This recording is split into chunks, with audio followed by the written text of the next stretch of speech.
Hi, everybody. Hello. Happy Sunday. So great to see everybody out there. So nice to see so many familiar faces. I am really, really glad you all have decided to join us today. I think it's going to be a super special day. Very excited to be in the room with this amazing artist and with Jennifer Cutting.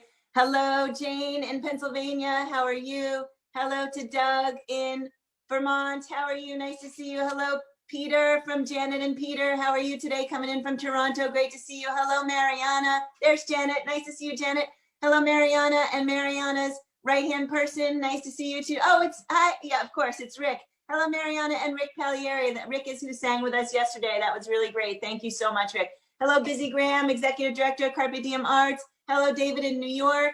Hello, Aloysius, maybe out on a boat or something. Hello, Dan in Virginia. And Jan, hello, glad you're with us today. Carolyn in Idaho, thank you for being here. Hello, Karen in Arizona and Bonnie in Idaho. Hello, Dennis Donnelly in British Columbia, one of our song leaders. Hello, Sheila in Florida, Barb in Kentucky, Kathy in Virginia, hello. Hello, James in Tacoma Park, Maryland, and Anne, hello, nice to see you. Hello, Caroline, nice to have you today. Steve Winnick, one of our Archive Challenge co-hosts with Jennifer Cutting, great to have you here today too. Hello to Laura and David, nice to have you today. Hello, Francette, great to see you. And Adele, glad you're here today. Kevin in New Hampshire, nice to see you. Lynn in Connecticut, hello. Kirsten, great to have you with us today. Lisa in Indiana. And Trish, hello, nice to see you. And lots of folks with your video not on. I see Sandy and Ellen and let's see, Arlene and Susan and Gwen and Heidi and Margarita and lots of other folks. So glad you guys are all here. Thank you so much for being here. And thank you and hello also to everybody out there on Facebook Live. We're glad you decided to join us today too. Welcome to the Washington Rebels Carpe Diem Arts Daily Antidote of Song. We are here every day at noon. This week we hit our 225th day and 70,000 views. And we are so super glad that all of the folks in this room and all of you out there on Facebook keep joining us day after day to sing along with the most amazing artists. We've been very, very lucky. And I also want to say, if you're new to us, please pop your state and your country into the chat box or into the comments on Facebook. We love knowing where everybody's coming from. Thank you so much for being here. So this week is a really special week. It is our second time that we have done an Archive Challenge Week with the Library of Congress American Folklife Center, co-hosted with Jennifer Cutting and Steve Winnick. It's been a fabulous week. Today is sadly the last day, but never fear, we're going to have another Archive Challenge Week, probably in January, and we look forward to singing with you then. But in the meantime, we also have lots of other great artists coming up. So in this next coming week, we have a handful of new artists. We're going to have Roy Zimmerman of the Vote Him Away fame. We are going to have Arne Batson, former Sweet Honey in the Rock. We're also going to have Evelyn Harris, hosted by Tim Erickson. Evelyn is also former Sweet Honey in the Rock. And lots of other folks. You can be on our daily Antidote email list by putting your email in the chat to me or emailing me, and I can add you to the list. We send out the lyrics and the artists in advance. So a couple quick thank yous to Aaron Geyer and to Julia May, both in the room running the chat with me today. Thank you. Running the tech with me today. Thank you guys so much. And also the lyrics will be in the chat and a donate link. We do collect donations for this program. Your donations are actually what's keeping it going, and all of the money that comes in from you guys goes directly to the artists. Thank you so much for all of your help in keeping this going. And now I want to turn it over to the amazing Jennifer Cutting of the American Folklife Center at the Library of Congress, who is going to be our lead host today. Thank you, Jennifer. So glad you're here. You're muted. You're muted. You're muted. Here we go. There we go. Hi, everybody. Thank you so much, Joe. It's been so great to see your face every day and all the faces of all the folks who attend. And hello also to everybody out there in Facebook Live land. I'm Jennifer Cutting, and I am what they call a folklife specialist at the American Folklife Center at the Library of Congress. And I do many things there, but one of my favorite hats to wear is the hat of reaching out to the creative community to interest them in the wonderful songs and tunes and stories in our archives collections. So a little about our archive. If we're going to call it the Archive Challenge, you may as well sit through a little commercial about our archive. Very short though. Our archive dates all the way back to 1928. And how it happened, how it came to be, was that the head of the library's music division lobbied for and got a national folk music archive established within the music division at the Library of Congress. And this happened at a really amazing time when a movement called musical nationalism was sweeping the world. It was part of the European Romantic movement, and there was this idea that no country could have a great classical music without first incorporating in that music its own folk music. So think about, you know, Frédéric Chopin's Polish mazurkas and the Hungarian folk themes in the work of Béla Bartók and Zoltán Kodály, Grieg's Norwegian folk themes, Ralph Vaughan Williams' English folk song suite. So we heard an example of this kind of musical nationalism just this Tuesday of this week when Cissa Paz dipped into the Discoteca Municipal collection from Brazil. And their composers and musicologists were also doing the same thing. So the Library of Congress's strategy did work, by the way. Composers like Aaron Copland took our Alan Lomax's 1937 field recording of Kentucky fiddler Bill Stapp playing Bonaparte's Retreat and made it into a world famous piece called Hoedown, which is part of the Agnes de Mille ballet Rodeo, also used in the commercial Beef, It's What's for Dinner, because they wanted to represent Americanness. So in time, we kind of outgrew that noble but rather limited motivation. And now we collect all forms of traditional cultural expression for the sake of preserving it, but also so it can continue to be a source of inspiration for creative people. So we're the largest ethnographic archive in the US and one of the largest in the world. You'll know some of the performers in our archive, like folks like Muddy Waters and Pete Seeger and Woody Guthrie, and not to leave out the women, let's talk about Aunt Molly Jackson and Jean Ritchie. So you've heard of those wonderful performers, but the Alan Lomax's idea of cultural equity was, you know, everyone's voice is important.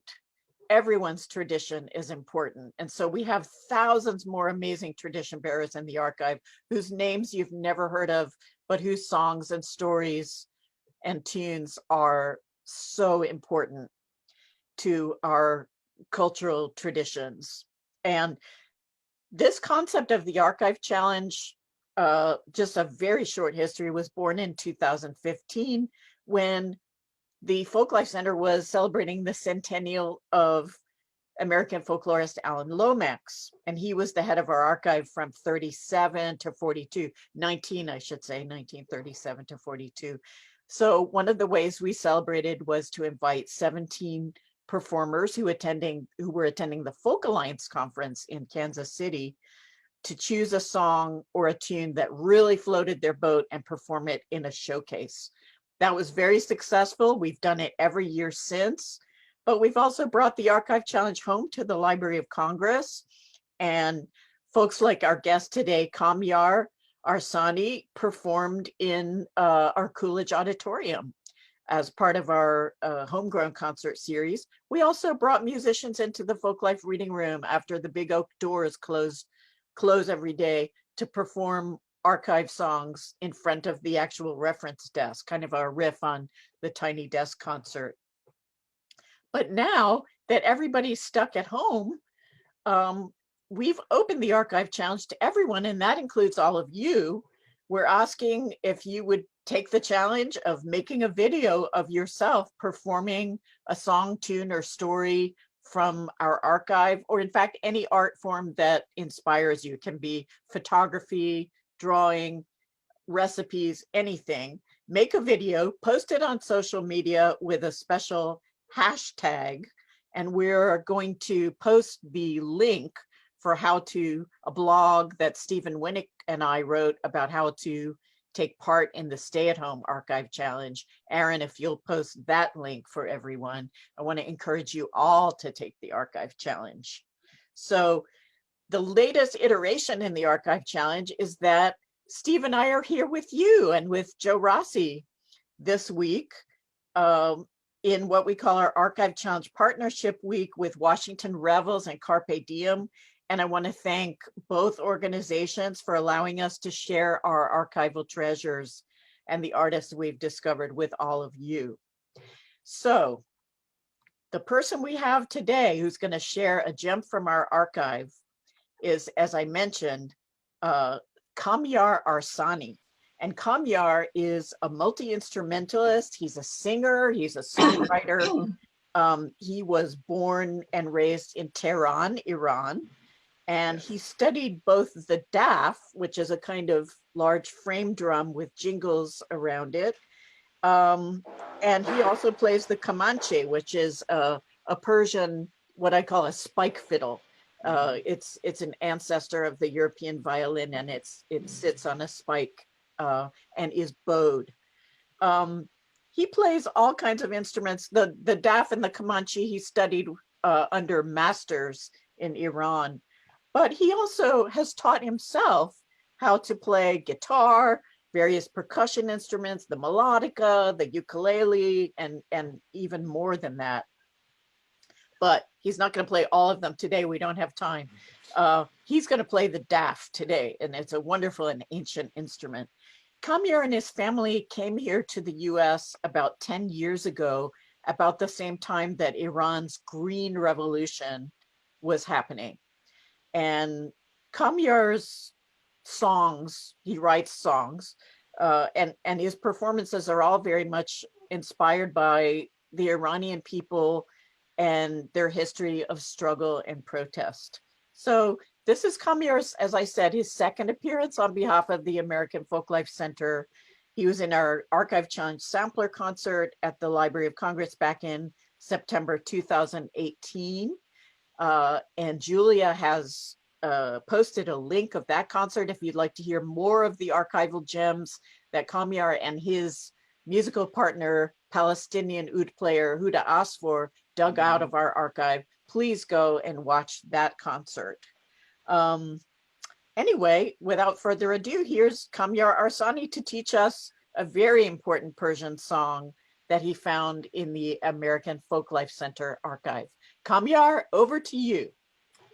Hello, everyone. Hello. Thank you so much, Jennifer. Thank you, Joe. Can you hear me? Everybody in the room doing good? This is the biggest room in my life I've ever played. So, hey, this is the first. Hey, hi, everybody. Thank you for being here. Making this room bigger and bigger every second. Wow. No max capacity in this room, right? Thank you so much for everything, and it's an honor to be here with you guys today, and have a moment to see everybody and say hello. It doesn't come often, which is the healthy way to go. So thank you all for following the science and what matters to us all, health of everybody, and the unity of all of us. Thank you so much for all you do for that, and thank you, Library of Congress, and everybody. So. This song we have today is a song from the Lorestan area of Iran. So this strip of, it's like you can say it's a state, like a state. It's not necessarily a city or a town. It's a state with many towns within that strip of southwest of Iranian side. So the music is this beautiful, we say it's a 3 because 1, 2, 3. 4 you don't count, so it's pretty much playing it on the base of a 4 rhythm, but you're just playing 3 of it, and the 4th is silent. So 1, 2, 3, 1, 2, 3. But the vocals and the way of representation is supposed to be very dense and melodic because it's trying to show the irony of the poetry of the time and what was happening around the area, which is focused on the Iran-Iraq war. So you can imagine what the sorrow that the whole area is experiencing. But at the same time, the singer and the musician come out and play it like